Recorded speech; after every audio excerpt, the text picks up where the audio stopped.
وجعلنا إخوانا متحابين عاملين داعين مجاهدين في سبيله أشهد أن لا إله إلا الله وحده لا شريك له شهادة صدق وحق وأشهد أن محمدا عبده ورسوله المبعوث رحمة للعالمين أحييكم جميعا معاشر إخواني وأخواتي بتحية الإسلام الخالدة وتحية الإسلام السلام السلام عليكم ورحمة الله وبركاته.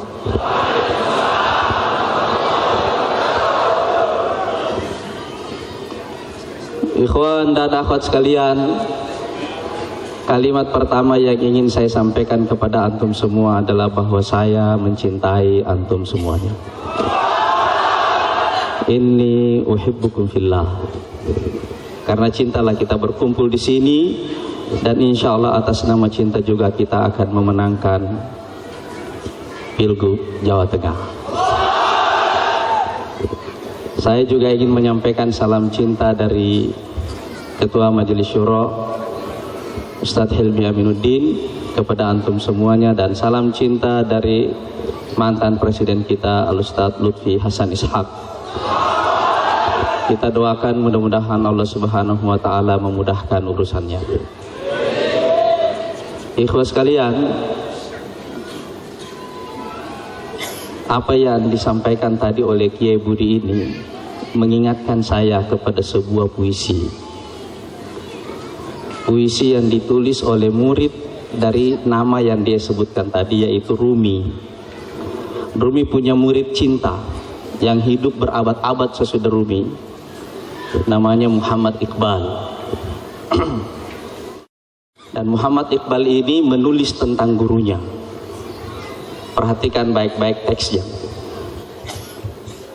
Dan nafas cintamu meniup kuncupku jadi bunga. Dan nafas cintamu meniup kuncupku jadi bunga. Jadi beliau bercerita bahwa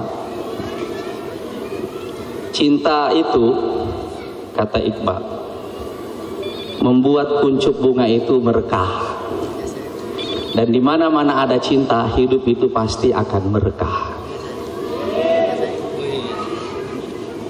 Dalam waktu yang sangat lama saya selalu memikirkan satu hal. Apa yang sebenarnya merupakan core value, nilai utama dari masyarakat Indonesia? Kita pasti punya nilai-nilai yang banyak, tetapi nilai yang tertinggi bagi masyarakat Indonesia itu apa? Yang membedakan kita dengan masyarakat-masyarakat lain di dunia. Dan saya menemukan satu kata, yaitu harmoni. Kita ini adalah bangsa yang ditakdirkan oleh Allah Subhanahu wa Ta'ala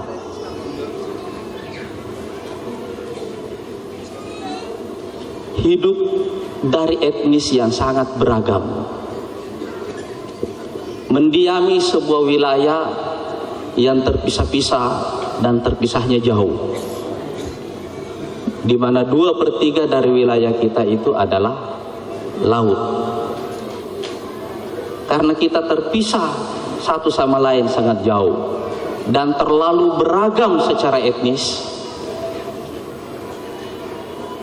itulah yang membuat kita saling merindukan. Perpisahan membuat kita rindu, tapi perbedaan yang ekstrim seperti ini membuat kita merindukan persatuan. Jadi jauh sebelum ada sebuah negara yang bernama Indonesia, yang diproklamasikan pada tanggal 17 Agustus tahun 45, yang pertama kali lahir itu adalah pernyataan tekad untuk bersatu. Satu dalam bahasa, satu dalam bangsa, itulah Indonesia yang dideklarasikan pada Hari Sumpah Pemuda. Jadi perbedaan yang ekstrim membuat kita juga merindukan persatuan secara ekstrim. Di sini banyak etnis, banyak agama, dan banyak ideologi. Tetapi perbedaan itu semuanya terangkum menjadi satu, dan kita hidup secara harmoni dalam satu wilayah yang sama. Disebabkan karena kita semuanya mempunyai nilai-nilai utama, dan yang paling tinggi dari nilai itu adalah harmoni, kehendak untuk bersatu, kehendak untuk hidup secara damai, kehendak untuk menepis perbedaan dan hidup dalam satu lingkar mufakat yang besar, di mana kita insya Allah tidak bisa dipecah belah oleh bangsa-bangsa yang lain. Itulah core value, nilai utama dari masyarakat Indonesia. Jadi saya membayangkan, dan beberapa tahun yang lalu di depan teman-teman kami waktu itu, saya menyampaikan sebuah ceramah yang saya kasih judul, dan menyampaikan sebuah makalah. Saya kasih judul, izinkanlah kami menata ulang Taman Indonesia. Sebab saya membayangkan bahwa Indonesia ini adalah sebuah taman. Setiap orang di dalam taman ini adalah sebuah bunga, dan setiap bunga itu punya warna sendiri. Taman ini menjadi indah karena terlalu banyak bunga yang punya banyak warna di dalam taman itu. Coba bayangkan kalau ada satu taman yang bunganya cuma satu. Apa indah itu taman? Hah? Tapi coba bayangkan kalau bunga yang punya banyak warna itu kita paksa melebur menjadi satu warna. Bunganya banyak, tapi warnanya dilebur jadi satu. Bagus gak? Bangsa ini menjadi indah karena kita berbeda seperti bunga dalam sebuah taman. Jadi kalau saya ingin mendefinisikan apa itu masyarakat Indonesia, saya bisa mengatakan bahwa masyarakat Indonesia itu adalah masyarakat bunga, the flower society. Dan bunga ini, ikhwas sekalian, kalau kita ingin memimpinnya dengan baik, kembalilah kepada puisi Iqbal. Tiupkanlah nafas cinta ke dalam bunga itu, maka dia akan mekar. Tiupkan nafas cinta ke dalam bunga itu, insya Allah dia akan mekar. Dan jika kita meniupkan nafas cinta ke dalam bunga itu, insya Allah tidak ada kekuatan lain yang akan menolak tiupan nafas cinta itu. Saya kira dengan cara beginilah insya Allah kita akan memenangkan dan memimpin Indonesia di masa yang akan datang. Tiupkanlah nafas cinta ke dalam republik ini, biar dia tumbuh menjadi bunga yang memenuhi taman Indonesia, dan insya Allah bunga ini akan tumbuh mekar dalam taman itu. Dan dengan cara seperti itu, ikhwas sekalian, kita merubah politik dari sebuah permainan yang berbahaya, dangerous game, yang isinya adalah karakter assassination, yang isinya adalah politisasi hukum, yang isinya adalah black campaign. Kita rubah semua itu menjadi permainan orang dewasa yang lucu.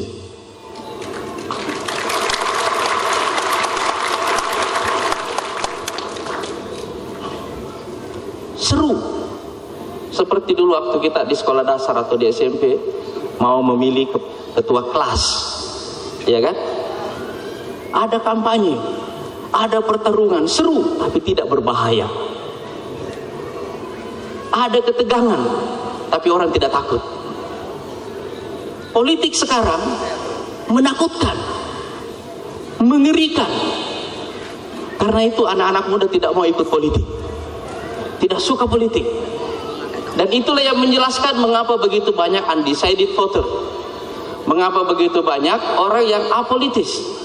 Bukan karena mereka tidak mau, tapi orang-orang sekarang memberikan tontonan politik seperti orang masuk ke dalam bioskop dan menonton film horor. Kenapa kita harus mengeluarkan uang untuk menakut-nakuti diri sendiri? Iya kan? Kita keluarkan uang, kita nonton, kita pulang, kita bawa mimpi buruk. Iya kan? Sekarang kita rubah politik itu menjadi permainan yang seru. Ada sparklingnya, ada sodanya, tapi tidak memabukkan. Ya kan? Seperti kalau Anda minum Coca-Cola. Kita mengubahnya demikian.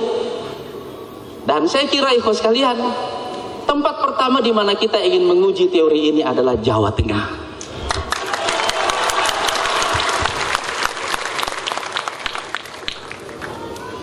Secara budaya, di antara semua wilayah-wilayah yang ada di Indonesia ini, saya kira, mudah-mudahan saya tidak salah,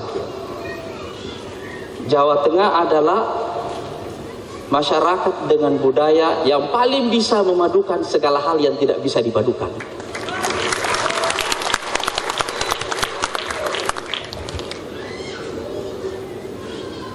Dan ikhlas sekalian, apa yang saya bicarakan ini sebenarnya tadinya rencananya akan saya sampaikan setelah bulan Agustus sebagai bagian dari pidato 17 Agustus nanti.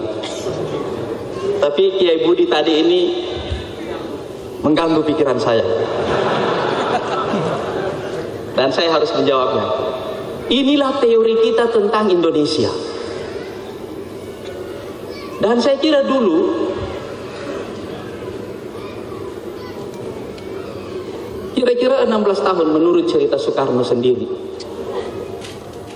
sebelum kemerdekaan, dia mencoba menemukan sebuah titik kesepakatan bersama yang bisa menjadi alat pemersatu bagi bangsa Indonesia ini.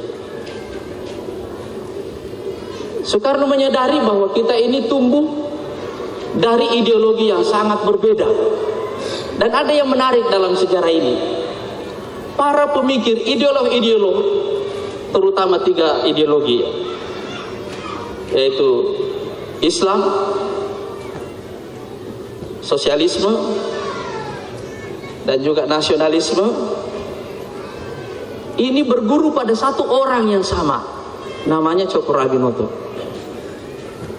Dari sini ada murid yang bernama Soekarno yang nanti mengembangkan ide nasionalisme, tapi dia mewarisi juga ide dasar sosialisme itu. Dari sini juga lahir nanti pemikir Islam yang namanya Kiai Haji Agus Salim. Tapi dari sini juga nanti tokoh-tokoh merah Indonesia. Ada Musuh dan ada Alimin. Lahir dari guru yang sama. Jadi begitu ingin merdeka, Soekarno berpikir bahwa kita membutuhkan alat pemersatu. Dan biarlah orang-orang ini dengan ideologinya sendiri-sendiri, tetapi kita membutuhkan sebuah kesepakatan bersama. Kesepakatan itulah yang kemudian dirumuskan dalam bentuk Pancasila. Itu dia ide dasarnya. Di situ ada Islam, di situ ada humanisme, di situ ada nasionalisme, di situ ada demokrasi berbasis kultur Indonesia, dan di situ ada sosialisme. Tapi yang menarik adalah kata Soekarno, jika Pancasila ini ingin kita peras menjadi hanya satu kata, maka satu kata itu artinya adalah gotong royong. Coba kita perhatikan, itu adalah ide tentang harmoni. Itu adalah ide tentang harmoni. Dan jika kita mengusut sejarah pemikiran politik di Indonesia ini, kita akan sampai kepada satu ide itu. Tetapi kita balik lagi kepada sejarah penyebaran Islam di Nusantara ini, ide ini pula lah yang diyakini pertama kali oleh para dai yang membawa Islam ke Indonesia. Itu sebabnya inilah kawasan di mana Islam masuk tanpa pertumpahan darah. Mereka menyenangi harmoni. Mereka menyenangi harmoni. Dan karena harmoni itu, maka para dai ini mempunyai kebebasan untuk menyampaikan nilai-nilai Islam itu. Saya tadi ngobrol sambil mendengarkan Kiai Budi tadi dan mengatakan, kita ini biasanya bikin pengajian terlalu tegang, terlalu serius. Nah, ini benar pengajian ini. Santai, relax. Tapi kontennya full. Sama persis itu. Bagus juga mungkin kalau ada acara pengajian PKS diiringi dengan nasyid. Iya kan? Dan diiringi dengan musik-musik lokal semuanya, gamelan dan seterusnya. Ya. Jadi inilah yang menjelaskan mengapa masyarakat kita menerima Islam secara apa adanya, tanpa ada pertempuran di Republik. Nah, ikhwas sekalian, jadi jika saya ingin masuk dari teori ini kepada persoalan yang antum hadapi dalam pilgub yang akan datang ini, saya bisa mengatakan bahwa antum hanya punya satu cara untuk memenangkan ini, pilgub ini. Tahu caranya? Melawan mitos. Melawan mitos. Mitos apa itu? Mitos politik. Mitos politik yang mengatakan bahwa partai Islam tidak mungkin bisa memimpin republik. Itu mitos. Bahwa Jawa Tengah ini adalah basis Fulan dan bukan basis PKS. Itu mitos.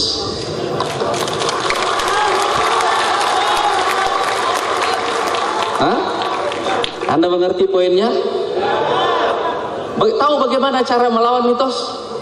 Hanya ada satu kata. Bongkar, bongkar, bongkar. Hah?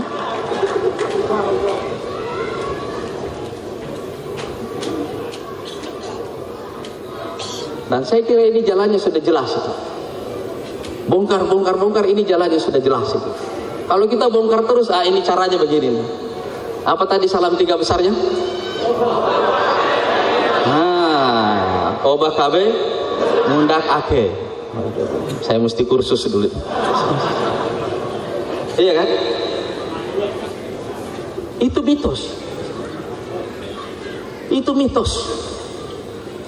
Coba antum bayangkan dulu, 1000 tahun sebelum Islam datang ke Nusantara ini, itu ada agama Hindu dan Buddha di sini.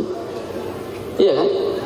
Bisakah Anda membayangkan bahwa sebuah agama yang telah tertanam selama 1000 tahun kemudian bisa ditembus oleh Islam? Iya kan? Dan saya kira orang-orang yang mengklaim bahwa Jawa Tengah ini adalah basis Fulan dan seterusnya tidak sampai 1000 tahun kan? Sampai 1000 tahun? Belum, era reformasi kan baru 15-an tahun. Iya kan? Jadi rileks sajalah. Bongkar ini semuanya, lawan mitos itu sambil kita bernyanyi.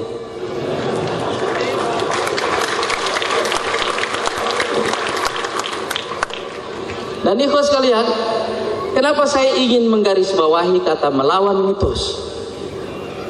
Karena kemenangan itu pertama kali, jauh sebelum diumumkan oleh KPUD, kita umumkan dulu dalam pikiran kita. Kita umumkan dulu dalam perasaan kita semuanya. Mindsetnya dulu kita rubah. Sebab lawan itu, ikhwas sekalian, menjadi besar atau kecil tergantung cara kita mempersepsinya.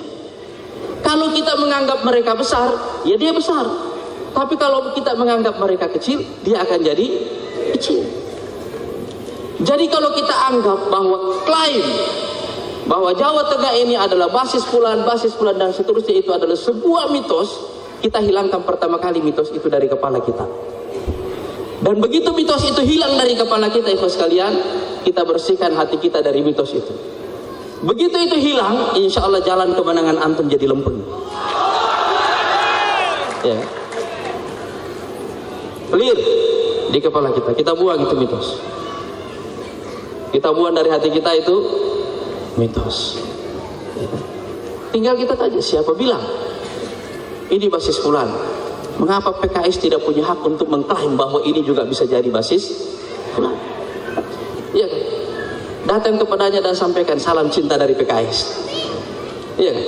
Dan seperti yang saya katakan, jika antum semua datang dan meniupkan nafas cinta kepada orang-orang itu, bunga-bunga yang ada di Jawa Tengah ini akan mekar insya Allah.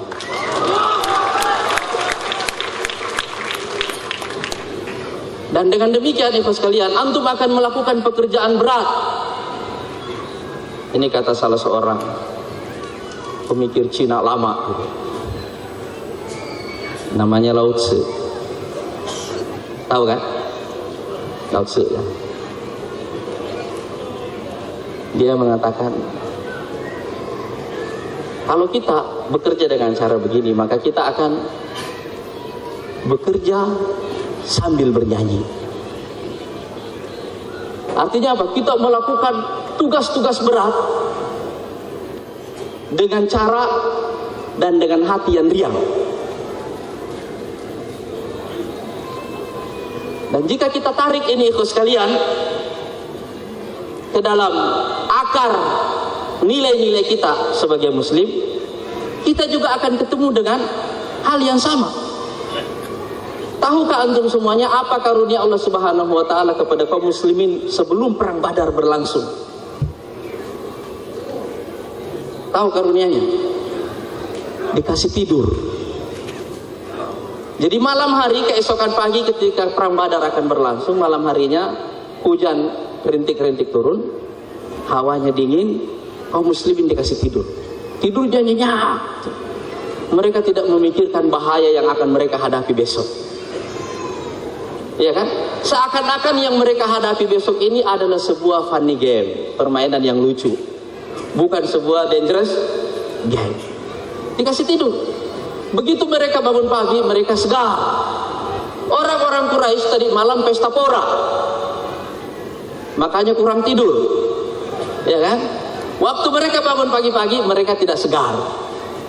Nah, begitu berhadapan baru mereka sadar. Dan ikhlas sekalian, karena itu kita juga percaya bahwa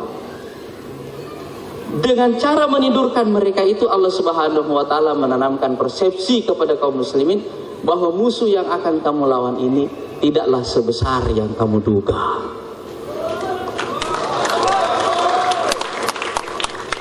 Jadi ikhwan sekalian, perbaiki saja persepsi kita tentang lawan kita itu.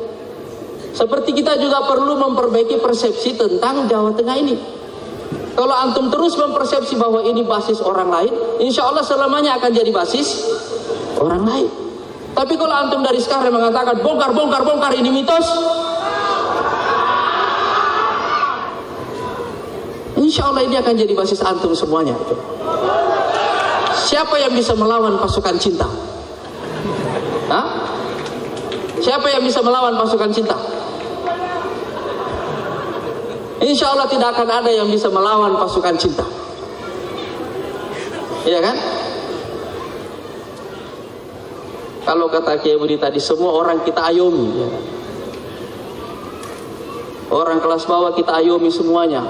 Tukang beca kita ayomi. Dan apalagi tadi ada? Janda-janda kita ayomi juga. Itu dahsyat. Hah? Semua kita ayomi. Semua kita ayomi. Itu yang kita sebut dengan pasukan cinta. Ya.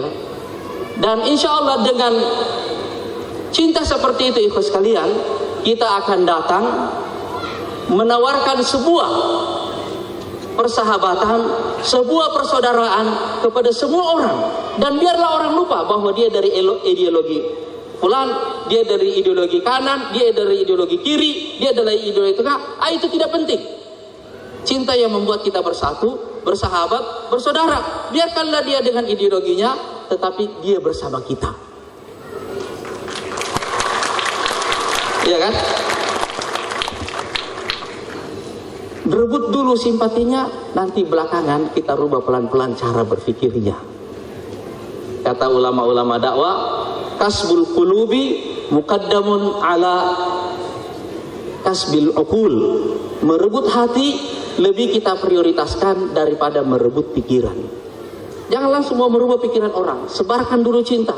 Kalau orang semuanya sudah simpati, insya Allah dia akan lebih terbuka menerima pikiran-pikiran kita. Begitu cintanya hilang, karena itu kata Imam Syafi'i, cinta itu membuat orang kehilangan daya kritis di dalam dirinya. Begitu kita cinta pada seseorang, bahkan yang jelek-jelek pun kita pandang bagus, iya kan?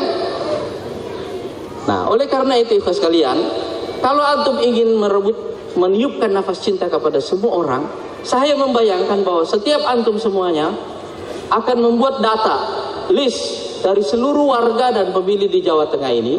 Antum temui mereka semuanya satu persatu, jabat tangannya baik-baik, lihat matanya baik-baik, sebarkan nafas cinta melalui mata antum semuanya, biar dia merasakan, dan rasakan dalam jabatan tangan itu ada setrum cinta yang mengalir tangan mereka itu, ya kan? Begitu setrum cinta itu mengalir ke tangan mereka, insya Allah dia akan berubah dengan sendiri, ya kan? Dia akan berubah.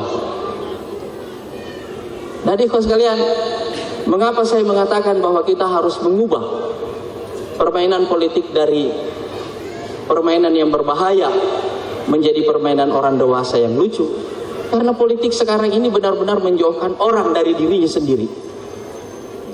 Itu sebabnya saya kira konfigurasi Jawa Tengah ini dalam pilgub ini adalah konfigurasi yang paling lucu di antara pilkada-pilkada yang lain, iya kan? Coba lihat calon kita itu dan koalisi yang mendukungnya. Calonnya birokrat, iya kan? Cagupnya birokrat, cawagupnya dari partai lain, tapi tidak didukung oleh partainya, didukung oleh partai yang berupa-rupa warnanya, iya kan? Ada PKS, ada Gerindra, ada PKB, ada Hanura, ada P3 dan seterusnya, rupa-rupa warnanya dan tidak saling berhubungan dengan cagup dan cawagupnya, iya kan? Nah, ini pertemuan yang lucu. Ini lucu.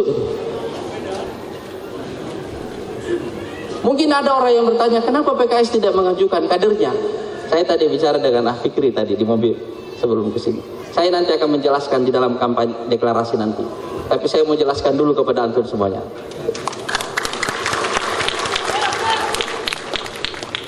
Dalam sistem demokrasi, partai politik itu mempunyai salah satu fungsi dasar sebagai school of leadership, sekolah kepemimpinan. Partai ini mesti merekrut orang, membinanya, menggodoknya, melatihnya untuk menjadi pemimpin. Kalau dia sudah siap jadi pemimpin, kita ekspor orang ini ke dalam sebuah lembaga yang kita sebut negara. Jadi user dari sekolah ini adalah negara. Karena itu Umar bin Khattab mengatakan, ta'allamu qabla an tasudu. Belajarlah sebelum kalian memimpin. Nah, ikhwan sekalian, kita kasih kesempatan kepada ikhwan untuk menetapkan siapa yang antum mau ajukan dari kader, dan mereka mengatakan tampaknya pada periode ini kita belum siap. Oke. Karena kita juga mesti membuka dua kitab sekaligus. Satu kitab namanya kitab percaya diri, satu kitab lagi namanya kitab tahu diri.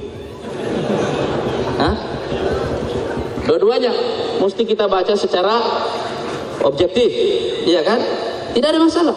Jangan minder dengan keputusan itu. Itu tidak mencederai kita sebagai sebuah partai kader. Justru itu menunjukkan kedewasaan kita dalam menilai diri kita sendiri. Kita beri kesempatan kepada orang, dan waktu kita memberi kesempatan kepada orang, kita bekerja full untuk mendukung orang itu. Supaya siapapun nanti yang bekerja sama dengan PKS itu percaya bahwa PKS adalah partai yang selalu memenuhi janji. Nanti tiba waktunya antum memimpin, insya Allah mereka juga akan mengatakan kalau antum berjanji dalam kampanye, insya Allah pasti akan dipenuhi oleh kandidat PKS. Nah, ikhwan sekalian, saya kira saya sudah menjelaskan mission impossible yang sekarang ini menjadi tugas antum semuanya di Jawa Tengah. Dan saya tidak ingin mengatakan lagi kepada antum semuanya,